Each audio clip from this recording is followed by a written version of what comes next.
हम आज कक्षा 10वीं की गणित की क्लास लेकर आए हैं और जिसमें आपको हम सिर्फ आईएमपी क्वेश्चन करवाएंगे जो परीक्षा के लिए महत्वपूर्ण रहेंगे। ठीक है, इसमें से हम अध्याय 1 का प्रश्न नंबर 1 लेके आए हैं।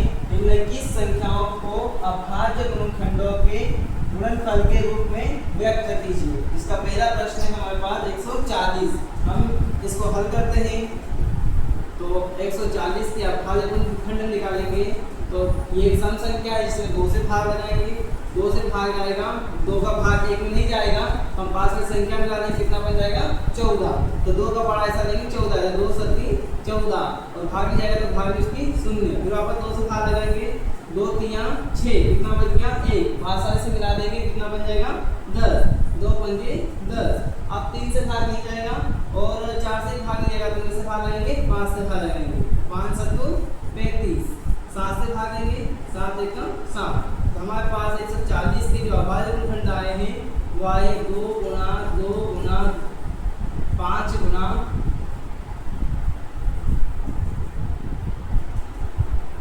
2 गुणा 2 गुणा 5 गुणा 7।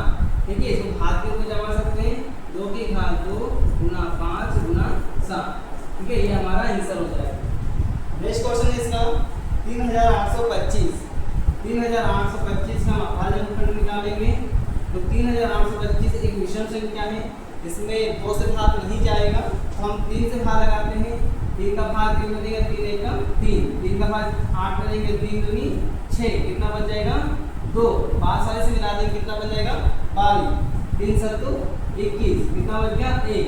5 से अगर दिया तो 15 बन जाएगा, 3 पंजे 15। फिर वापस 3 ट्राई करते हैं, 3 चौक 12, इसमें लगाएंगे तो 3 दूनी 6, कितना बचा 1। 5 सारे से दिया, कितना बन गया 15, 3 पंजे 15।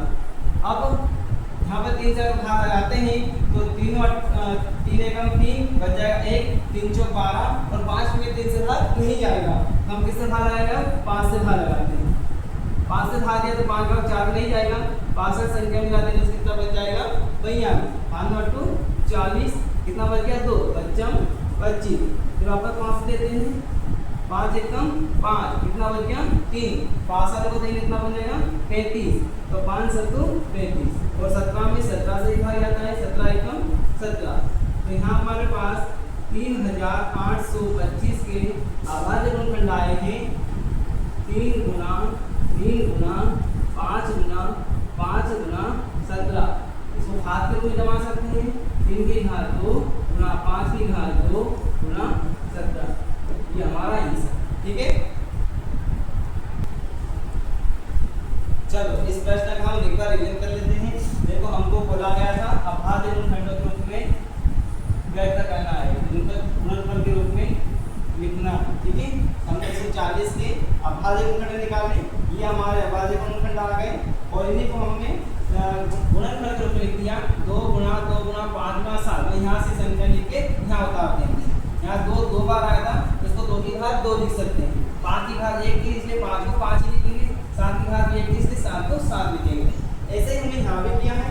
3825 के जब अभाज्य गुणनखंड निकाले हैं तो हमारे पास कितना आया है 3 गुणा 3 गुणा 5 गुणा 5 गुणा 17। यानी कि हमने ये यहाँ से संख्या नोट करके यहाँ लिख दी है और गुणनफल के रूप में जमा देते हैं, वो सबके बीच में गुणा का चिन्ह।